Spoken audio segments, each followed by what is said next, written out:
হয়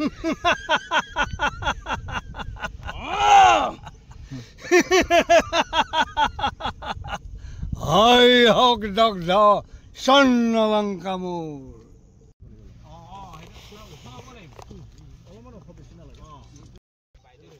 নমস্কাৰ সতীৰ্থবৃন্দ। আজি আমি গাঁৱৰে লগ লাগি ধনশিৰি নদীৰ কাষলৈ আহিছোঁ এটি প্ৰীতিভোজ খোৱাৰ উদ্দেশ্যে। আৰু এই প্ৰীতিভোজত কি কি কাৰ্যসূচী হয় বা কি কি ক্ৰিয়াকলাপ হয় তাৰে ভিডিঅ' এটি বনাম। নিশ্চয় আপোনালোকক দেখুৱাবলৈ যত্ন কৰিম। আপোনালোকে চাই কেনে পালে নিশ্চয় জনাব বুলি আশা ৰাখিছোঁ। এজনে চৌকা খান্দি আছে আৰু দুজন মানে এনেকৈ মুৰ্গী পাখি গুচাই আছে, দেখিছেনে? আৰু বাকী সকলো এনেই থকা নাই, নিজে নিজৰ কাম কৰি আছে। ইয়াত দেখুৱাই দিছোঁ বাৰু কোনে কি কৰি আছে। আৰু ময়ো এনেই থকা নাই, এয়া চৰু পাতি দিছোঁ আৰু ভাত ৰান্ধিবলৈ। ইয়াত জ্বলাই আছোঁ জুই।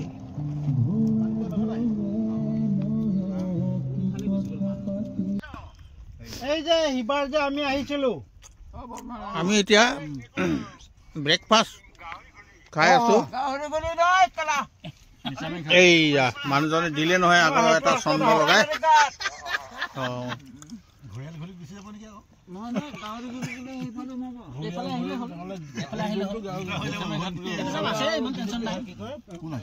আৰু দুজনমান আহিবলৈ আছে আৰু আমাৰ প্ৰায় গোটেইখিনি আহি পাই গ'লোঁ। আমি এতিয়া ব্ৰেকফাষ্টটো কৰি লৈছোঁ। ইয়াৰ পিছতে আমাৰ ৰন্ধা বঢ়া হৈ যাব। কটা বচা হৈ গৈছে, মাছ মাংস মানে এফালৰ পৰা কটা বচা হৈ গ'ল।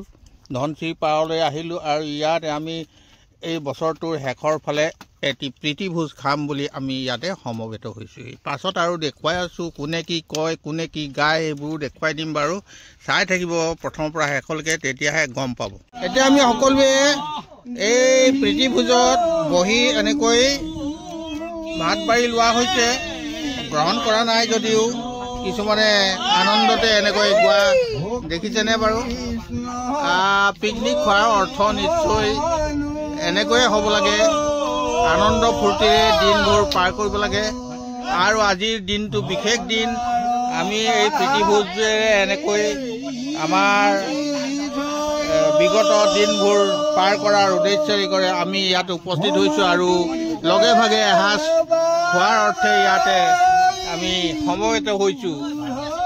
আমি দেখুৱাই যাম আমাৰ প্ৰীতিভোজ কেনেকৈ চলিছে।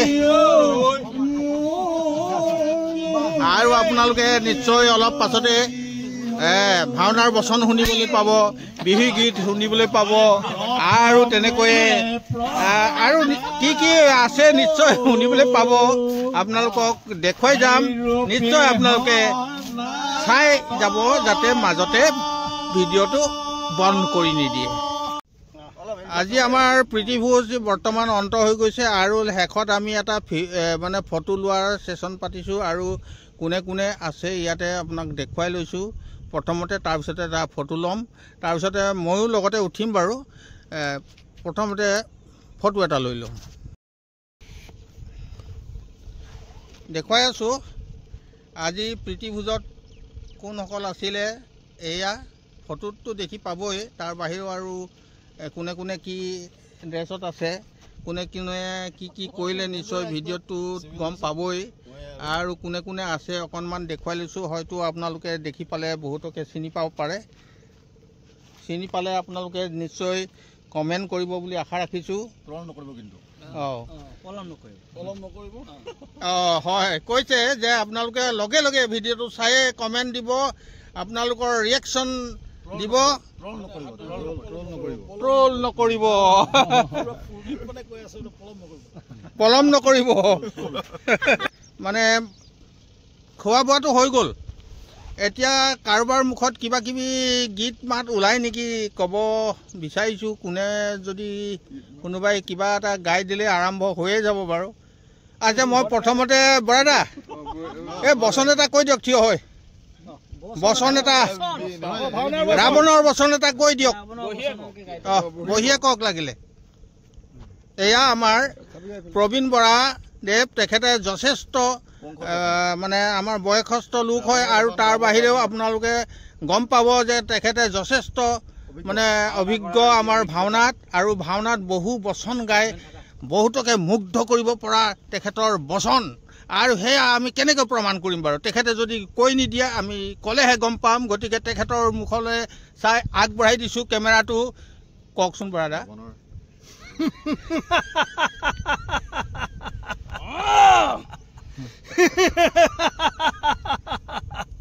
হয় হওক দগ্ধ স্বর্ণলঙ্কা মোর, জীবিত থাকে যদি বিজয়ী রাবণ, পুনবার স্বর্ণলঙ্কা করিম স্বর্ণ।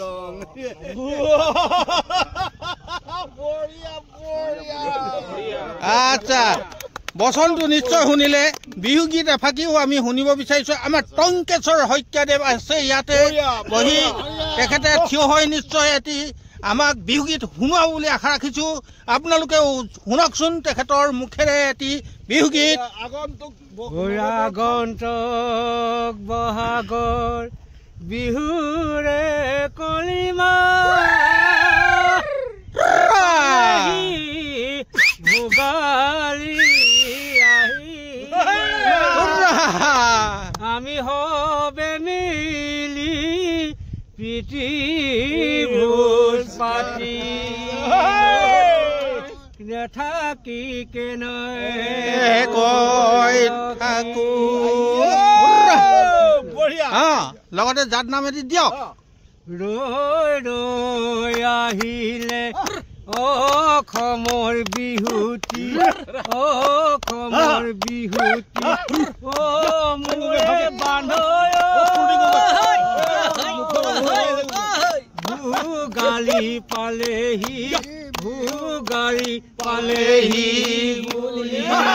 নমস্কাৰ, ধন্যবাদ।